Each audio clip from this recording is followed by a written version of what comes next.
Good morning. I will be reading Job 1:1-5. In the land of Uz, there lived a man whose name was Job. The man was blameless and upright. He feared God and shunned evil. He had 7 sons and 3 daughters, and he owned 7,000 sheep, 3,000 camels, 500 yoke of oxen, and 500 donkeys, and had a large number of servants. He was the greatest man among all the people of the East. His sons used to take turns holding feasts in their homes, and they would invite their 3 sisters to eat and drink with them. When a period of feasting had run its course, Job would send and have them purified. Early in the morning, he would sacrifice a burnt offering for each of them, thinking, "Perhaps my children have sinned and cursed God in their hearts." This was Job's regular custom.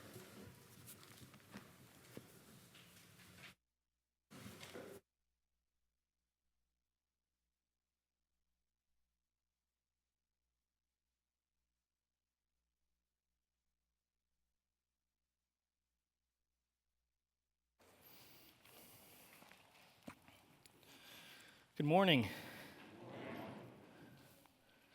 Let me just set a timer for myself so I don't run too long. All right. Thank you, worship team, for the music this morning.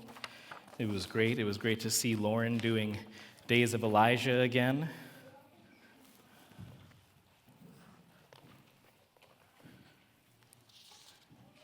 And as Jane just read from, and as you'll see in your bulletin handouts, we'll be spending some time in Job today, which I'll explain a little bit more in a couple minutes. But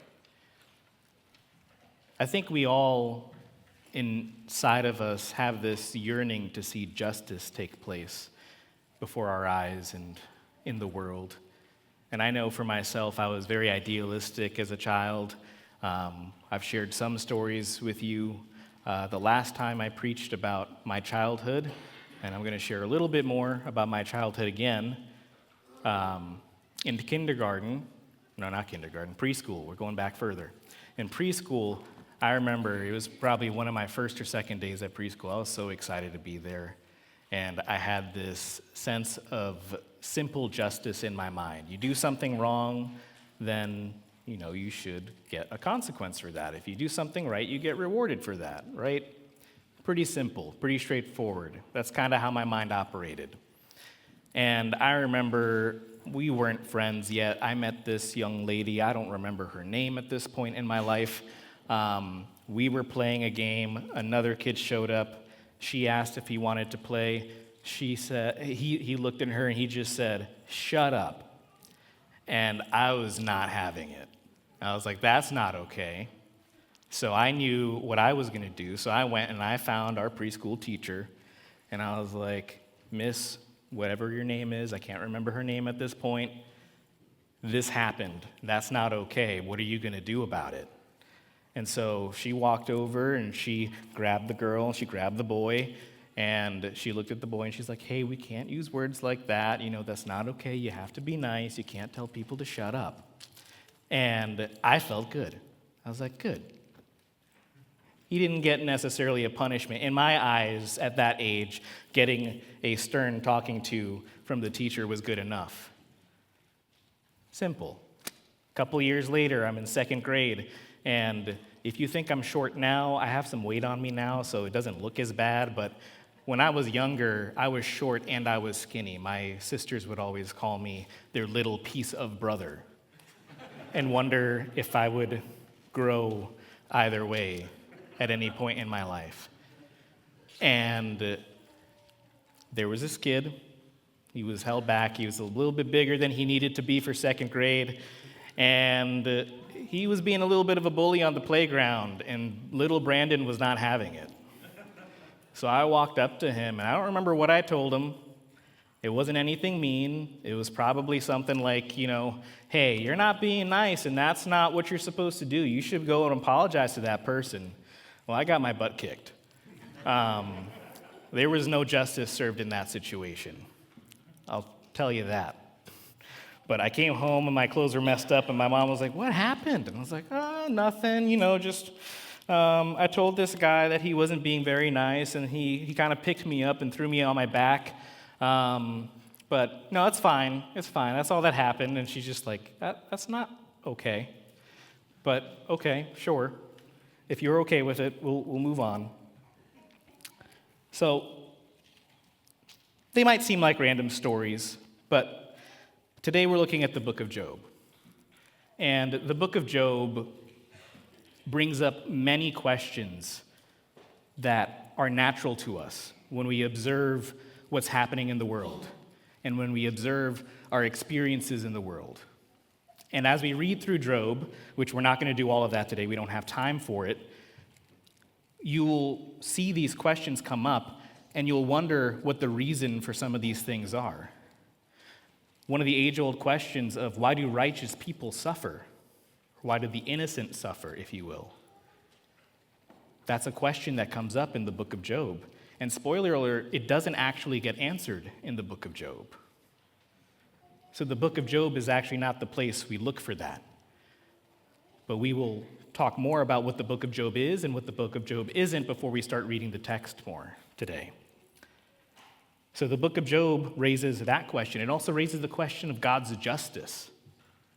What kind of justice system does God use in ruling this world that we live in today? Is it one of simple justice that little Brandon had in his mind, and maybe some of us have in our mind today still, of, well, if you do something right, you get rewarded. If you do something wrong, you get a punishment. Is it that simple? Is that how God operates within our world?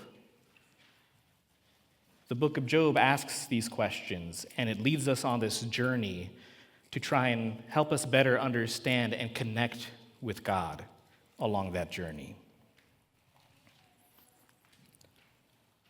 Oh, there we go. So the book of Job, what it is and what it isn't. The book of Job is wisdom literature. It is poetry, both wrapped into one.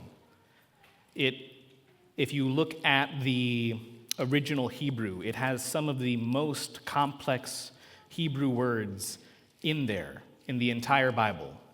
It's like if you were reading a book today, and there was a series I liked to read in high school, the Inheritance series. It was about dragons. I'm a nerd. And I just remember in high school at that level reading this book, and every couple sentences I would have to look up what the word meant. That is kind of the equivalent of what's happening here in the book of Job. Very large, unusual vocabulary in the Hebrew language. And so it's not words that get used often throughout the book of the Bible. So it's wisdom literature. We're going to find much wisdom in it, but it's also poetry. So there's some stuff in here that's not necessarily meant to be taken literally. It's universal. Job, his 3 friends, and the 4th secret friend that we find out about in chapter 32, none of them are Israelites. Job is not a Hebrew name. It is a name that comes from a Semitic language, but it is not a Hebrew name. And that's intentional. This book is meant to have universal application when we talk about those questions that we ask of, well, why do the innocent suffer, or how does God rule in this world, and what's his justice system look like? These are universal questions, and there are other books and other religions in that day that had a similar connotation to them that Job had of, well, why does this God rule this way? Or if I do this, why is this happening? So it's universal. It's a model for suffering. If we look at Job, and if we think of Job, we come in with a lot of preconceived notions, oftentimes about how patient Job is, about his endurance. Maybe other things come to mind about maybe how self-righteous he was. And some of these preconceived notions are accurate, and some of them are have been a little misoriented along the way. Because if you read through the book of Job, you will notice he's not the most patient man. And he has a lot of opinions and a lot of struggles. But it's a model for suffering that we can look at and say, okay, well, if this is how Job is suffering, and it's okay with God, then I can suffer this way too. And it points us even further down in the Bible as well, which we'll get to later. It's a lesson about who God is, his character, how he relates to us, and how he wants us to relate to him. And it's a foreshadowing of Jesus Christ. Job, this book, and the character's experiences helps us to understand the person of Jesus and the life that he lives. So what Job isn't. Job is not an explanation for why the innocent suffer. We don't get that answer in here. I mentioned that earlier. It's also not a blueprint for how God necessarily runs what I'll call the heavenly council.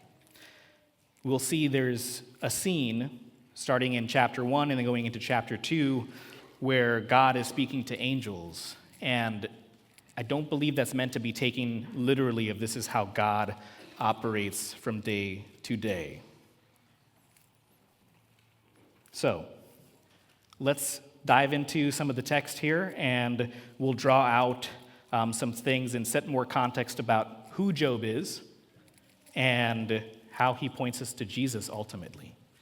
Because this is a very sad and hard book to get through. I know it's the week after Easter, and we just celebrated Jesus' resurrection, and that's a very exciting thing. And it ties into it. It supports it, I promise. It's just, we'll get there. Stick with me. So starting in Job chapter 1, what Jane already read for us, in verse 1, we see, there was a man in the land of Uz whose name was Job. And that man was blameless and upright, and one who feared God and shunned evil. So the first thing we see about Job is that, there we go. Job, I mentioned this already, he's a non-Israelite, but he's a righteous man. We believe he might have been a contemporary of Noah post-flood or Abraham or one of the patriarchs. But he was a righteous man. The narrator says, or the author says, that he was blameless and upright, one who feared God and shunned evil. That doesn't mean he was sinless. Only one person in the whole Bible is sinless, and that's Jesus Christ. But in God's eyes, he's blameless and upright. He had 7 sons, 3 daughters. They were all born to him, and his possessions were 7,000 sheep, 3,000 camels, 500 yoke of oxen, 500 female donkeys, and a very large household, so that this man was the greatest of all the people of the East. I don't want to spend too much time on this, but he was a very wealthy man. You can consider him a 1%er of his time in modern day terms. If you have 3,000 camels, you are a trade mogul in the East at that time. They are used for international trade, and there's really nothing else you can be doing with those camels. He's an international trade mogul. He has 500 yoke of oxen, so that's 1,000 oxen. That's industrialized agriculture. That's a huge amount of land that he's plowing. And imagine the number of servants that he would need to actually operate all of this. So Job is wealthy beyond our imaginations.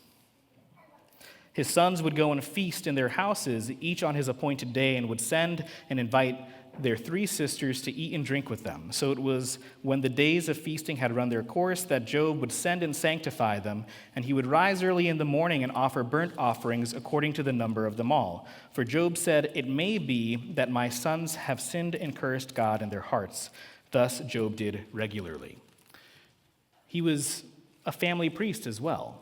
It's another reason why we believe that he was not an Israelite and he was a contemporary of the patriarchs, because At that time, the head of the household would have been acting as a family priest if they believed in God, as a mediator between the family and God. And so this was Job's lifestyle. He was a very pious man. He didn't just shun evil and fear the Lord for himself, but for the sake of his family as well. And he wanted to make sure that they were in right relationship with God. So now we get into kind of the challenge that Job presents us with, the book of Job, that is. Starting in verse 6, we get a change in scenes. It says, "Now there was a day when the sons of God came to present themselves before the Lord." Sons of God, angels. "And Satan also came among them. And the Lord said to Satan, 'From where do you come?' So Satan answered the Lord and said, 'From going to and fro on the earth, and from walking back and forth on it.'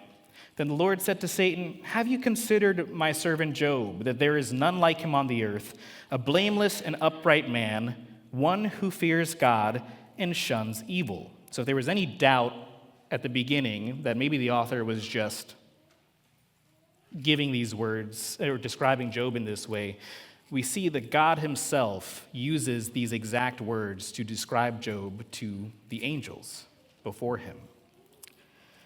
And so Satan has this challenge. And the core of that question is, well, should the righteous be rewarded? He looks at God and he says, "Does Job fear God for nothing? Have you not made a hedge around him, around his household, and around all that he has on every side? You have blessed the work of his hands, and his possessions have increased in the land. But now stretch out your hand and touch all that he has, and he will surely curse you to your face." So it raises the question, does Job only love God or fear God because of the wealth that he has and the wealth that he continues to maintain? That's Satan's challenge. And so God says, okay, well, you're allowed to stretch out your hand against it. Go ahead. It's fine. And what's Job's response? He loses everything in the span of a day. Less than even. He has hundreds, if not low thousands, in servants, and only 4 of them are left. At this point, I'm going to start paraphrasing a lot because we don't have time to read. But he has 4 left.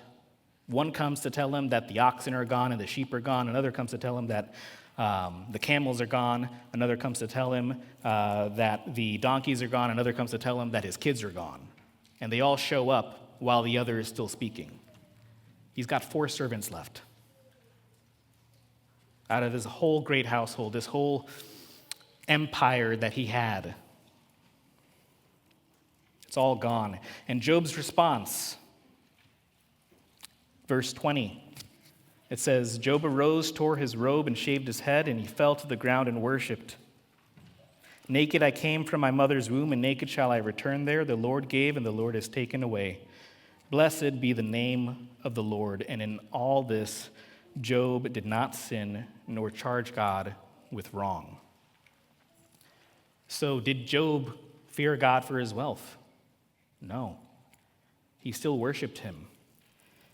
And a quick note on that, when we think of worship, a lot of times we think of praising and being excited and being happy, but we see that the Bible tells us that in Job's deep grief, he worshiped. And the words that he used to worship was, "Naked I came from my mother's womb, and naked shall I return." And he blessed the Lord's name. That is also worship. That is true worship. We can't neglect that, and we can't set that aside. So then, Satan comes back. We see another same exact setup of the scene in chapter 2. There was another day when the sons of God came before him, and he spoke to Satan again. And Satan says this time, well, okay, maybe it wasn't for wealth, but surely if we attack his health, he will curse you to your face.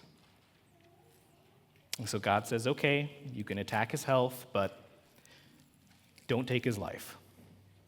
And so he does.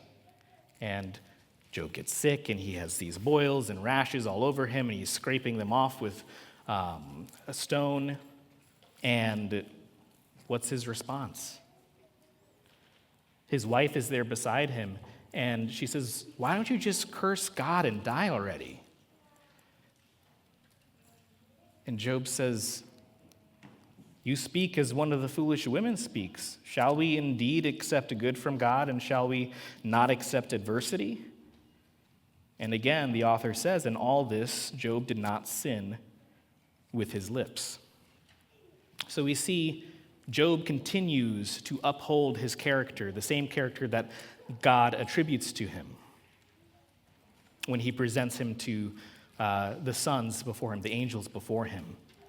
He continues to fear God, and he continues to shun evil. He refuses to curse the name of the Lord. So now we get into what I'll call a theological conflict. And this is something that I think still happens a lot today. I talked about it earlier, this sense of justice that we have. Job's friends show up. They hear him lamenting about his trials, his losses, everything that's going on. And he's talking to God about this, and his friends overhear what he's saying, and they get upset about it, deeply upset about it. And it kicks off this chain, this cycle that takes place 3 times where Job laments, and then one of his friends says something, and then Job laments, and the next one goes, and Job laments, and the next one goes, and they go through this 3 times before finally Job lets out a 3-chapter lament that shuts them up. And they just don't know where to go with this anymore. And so the conflict is that Job and his friends, and a lot of people during that time, held to this idea that God ruled with what I'll call retributive justice. In other words, God is just. He can't do wrong in the way that he judges people, in the way that he pronounces his judgment. But they believe that the righteous are rewarded. So if you do good, you get good. But sinners are punished. So if you do wrong, then surely you will get a consequence for that to follow. And it's tangible, it's visible, and almost always immediate. So both Job's friends and Job hold to this belief. This is how God operates. This is how justice works. But that causes a problem because Job is suffering, but Job believes he's innocent. And if we look back in chapter 2, when the heavenly council convenes again, we see that when the Lord looks at Satan, he says, "Have you considered my servant Job?" This is verse 3. "That there is none like him on the earth, a blameless and upright man, one who fears God and shuns evil. And still he holds fast to his integrity, although you incited me against him to destroy him without cause." So in God's eyes, with regards to Job's current suffering, Job is innocent. Job did not do anything to deserve the suffering that he's going through. But that causes a problem for Job's friends and for Job, because they believe, well, if I'm suffering, if I'm losing all my wealth, if I'm losing my health, if I am in deep suffering for months on end where I can't get rest when I go to sleep, and I'm so restless in my sleep that I can't just wait to wake up, and when I'm awake, I can't wait to go back to sleep, but I'm not getting rest anywhere, and he's losing his mind, and he's on his deathbed. Surely I must have done something wrong. Why else would I be suffering like this? So Job's friends go through this logic, and they say, okay, well, God is just, and you'll see this in all of their arguments. God is just, the righteous are rewarded, sinners are punished, so Job is suffering, which means they come to the conclusion that Job has to be guilty. And so they keep telling him, you need to repent. Or worse yet, He lost his 7 sons and 3 daughters, and one of them looks him in the eyes and says, well, surely your sons must have sinned. That's why God killed them. Imagine being in that place, and that's what one of your friends says to you. So on the other side of Job giving us a model of suffering, we see the friends giving us a model of how not to be Christ-like friends, how not to support people in suffering. Job goes through the same logic, and he says, well, God is just, the righteous are rewarded, and sinners are punished. I'm suffering, but I believe I'm innocent, at least in this. He doesn't believe he's without sin. So is God unjust? And that's the struggle that we see Job go through with his friends for the next 30-some-odd chapters. Job gets to a point where he says, God, you mock the poor, you mock the innocent, and you enjoy looking at us and sending trouble our way. But then he also reverts back and he's like, I don't want to believe that. You're good. You're the only person. My only witness is not on this earth. The only witness who knows I'm innocent is not on this earth. It's you, and you're up there. And you're nowhere to be found. I don't know where you are. And I just want you to come and speak to me. And so what we see is a real and honest struggle in Job's faith of the good God that he believes he serves and the reality of where he is and his misunderstanding of how God operates.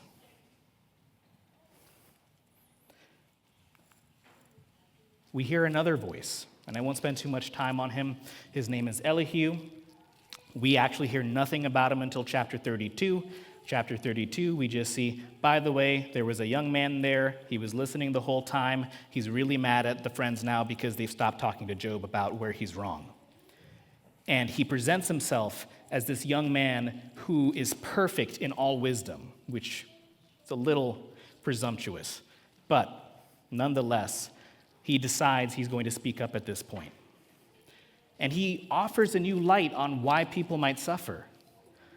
And some of these are true, right? He says, well, suffering can be preventative.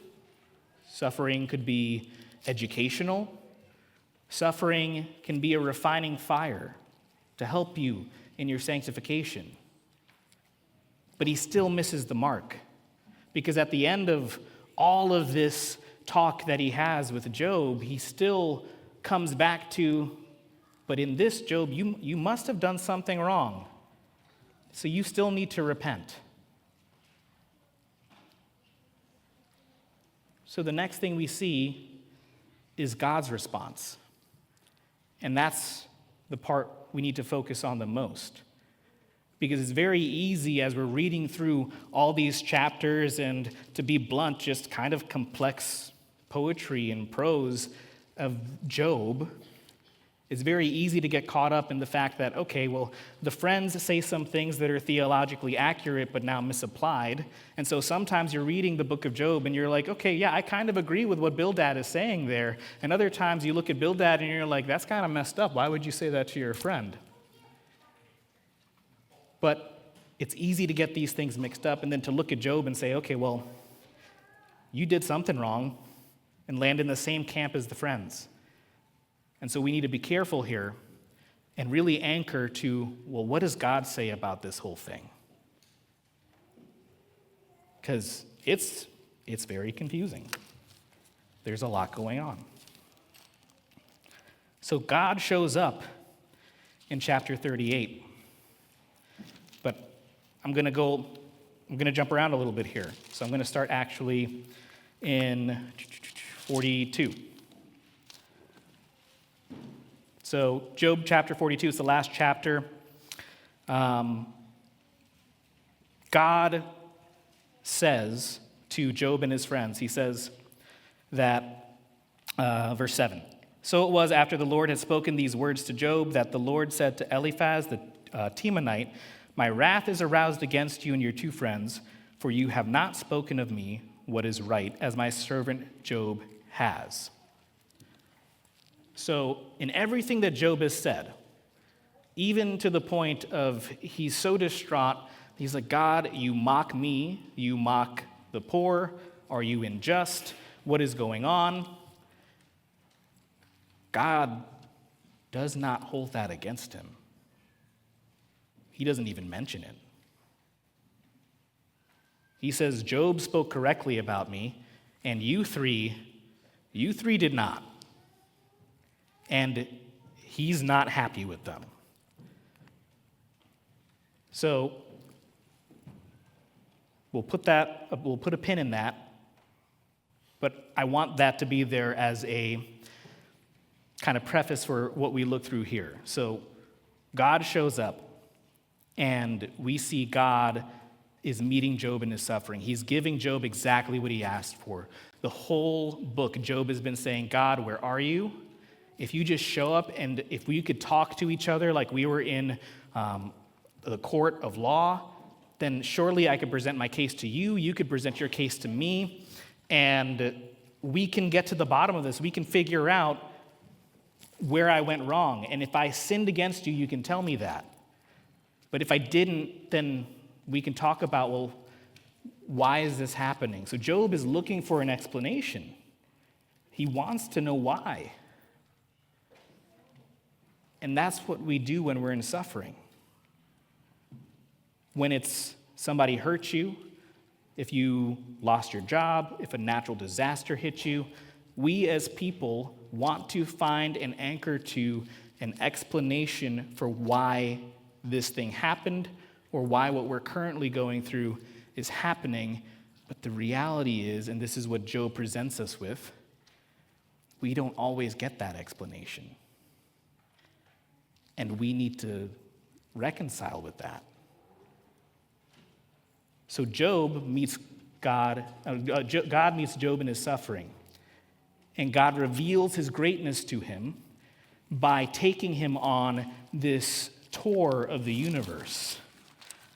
He shows up and he says, where were you when I laid the foundations of the earth?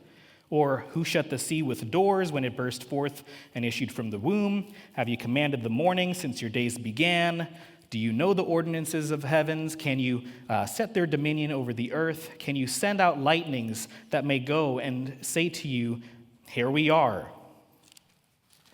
God just takes him on this journey of how vast the created universe is, and by how much God knows, so that Job starts to get this reorientation of, okay, I don't know anywhere near as much as God knows. And it's not done in a way to shame him. It's done in a way to meet him where he is and reveal his character and his omnipotence to him. He's showing up and he's saying, I am the God you think I am. I know everything. I know when the wild goat gives birth, and I see it, and I'm there. I'm the one who gives the eagles the winds to fly on. He's in control, he's sovereign, and he sees all of it. And that is beyond our ability to comprehend. No matter how hard we try, and no matter how close we get.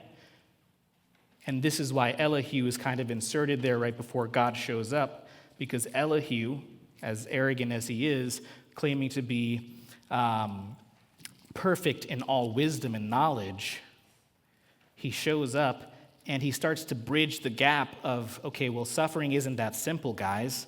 There's a couple more pieces here, but he still gets it wrong, and the only one who can truly get us there is God. But we live, as Paul says, in a world, and we have a veil over our eyes. And we can't see everything clearly, and we won't see everything clearly until we get to heaven. And so the reality of where we are is that we just kind of have to accept that God knows more. and we'll never be able to comprehend what he comprehends in this lifetime. So God doesn't shame him. The only thing God has against him, he starts with it actually in chapter 38. The Lord answered Job out of a whirlwind, and he said in verse 2, "Who is this who darkens counsel by words without knowledge?" That is it. He gets one verse about what he did wrong, and it's simply to say you are speaking about something you don't understand, which we do a lot. At least we try to, and I think I try to do it respectfully sometimes. There's a lot of stuff in the Bible that I do not understand. And if one of the kids from youth group ask me about it, like, do animals have souls? Or how do animals get to heaven? Or any number of the crazy questions that we've had, like, what age are you going to be when you go to heaven? If anybody has the answer, please talk to me after. Would love to talk to you. But we try our best to talk about these things and understand these things that we just can't comprehend. And so that's what God is reminding Job here. And he even challenges him. He says in chapter 40, he goes through this list, and I won't go through it now, in verses 8 through 14, where he basically says, if your judgment and your sense of justice is so good, then why don't you step up, take my place, and do it? And the short of what he's trying to get across to Job is that if you give every wicked person and every person in the world what they deserve, you're going to kill off the whole world.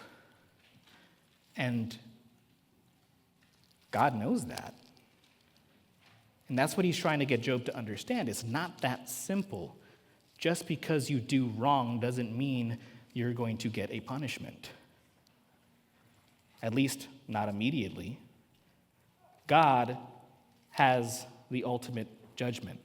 Every single one of us, believer or non-believer, we're going to stand before him at some point and be judged. All of us have to go through that. So justice belongs to him, as we hear in the New Testament.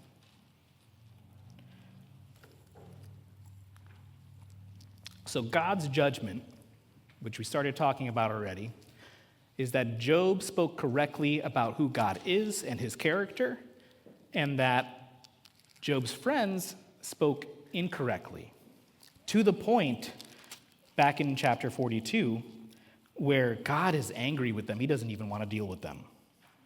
So in chapter 42, verse 8, he says, "Therefore, take for yourselves," he's speaking to the friends, "7 bulls and 7 rams, go to my servant Job and offer up for yourselves a burnt offering, and my servant Job shall pray for you, for I will accept him, lest I deal with you according to your folly, because you have not spoken of me what is right, as my servant Job has."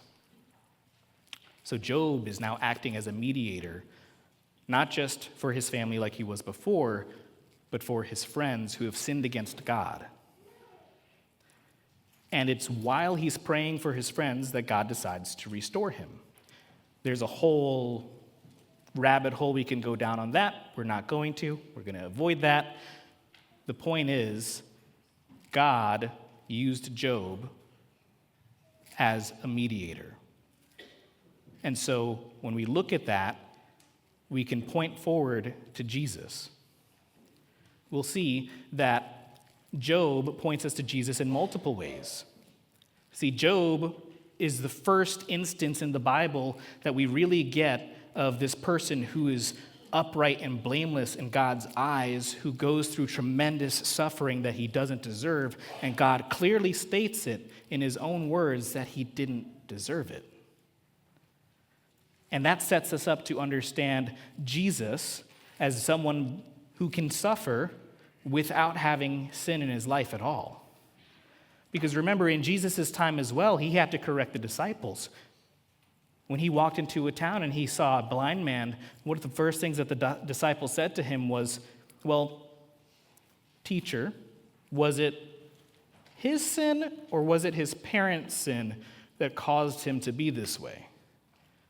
So this idea of retributive justice was still alive in the Israelites' minds. And so he had to address it. And we even see in Hebrews that if a man were to be hung on a tree, or in this case a cross, because a cross would have been made of wood, then it was because it was a curse on him. Surely he did something wrong and something evil.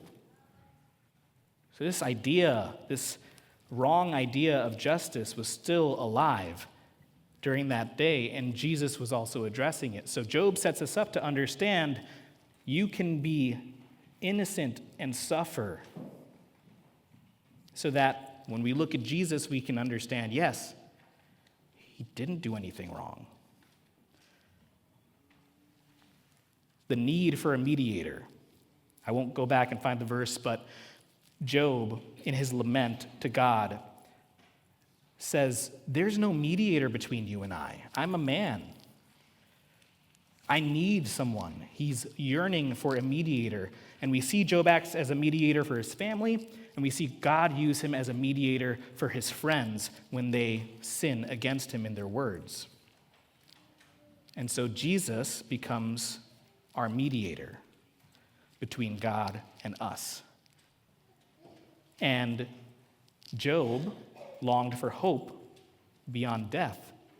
He says in one of his laments, if a man were to die, does he have any hope? Is there any life after death?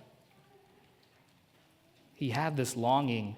He also had this understanding to a degree that, yes, one day I will meet my Redeemer because I know that he lives. That is the verse on the front of your bulletin. That comes from Job. He says, yes, I know my Redeemer lives, and one day I will stand before him, and I will be so happy to be there.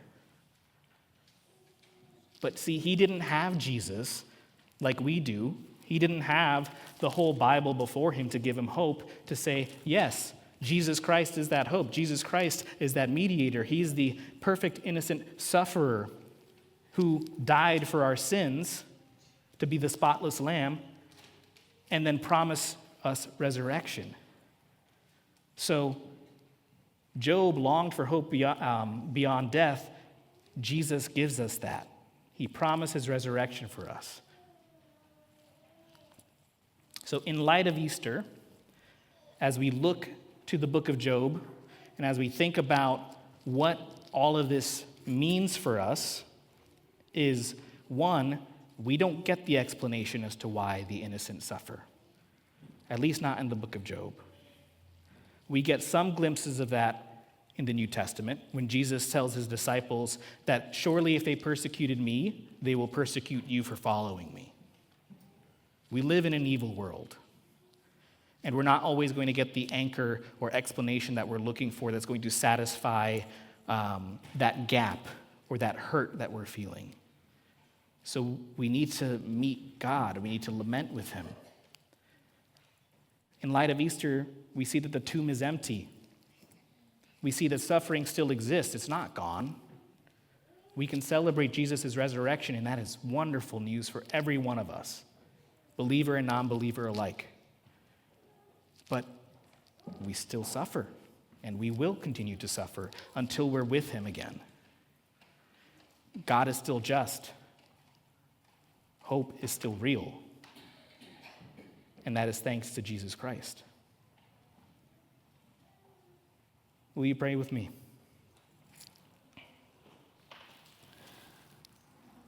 Lord, we just thank you that through the book of Job, you show us that our understanding of this world, our understanding of how you operate in it, is incomplete. That the reality of what Job represents to us is that in right relationship with you, we will still and can still experience great suffering that we might never get an explanation for.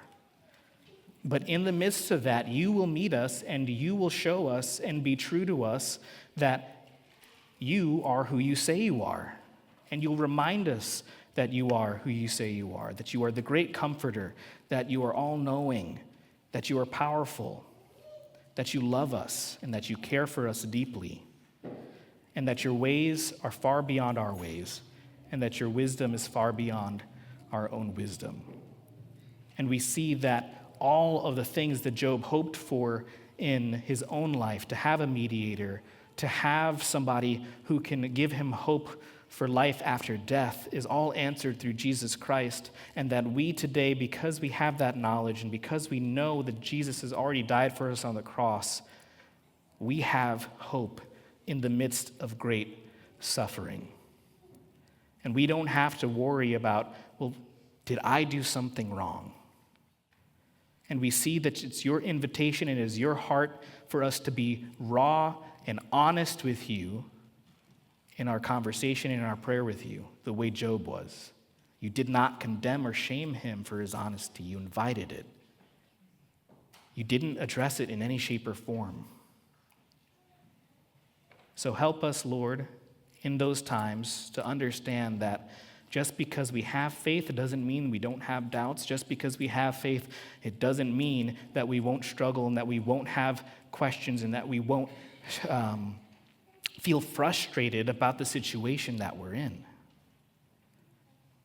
Help us to be unreserved when it comes to our relationship with you. We can't hide anything from you even if we tried, so why even bother? Help us to be honest with you, Lord, in all that we do. It is in your mighty name we pray. Amen.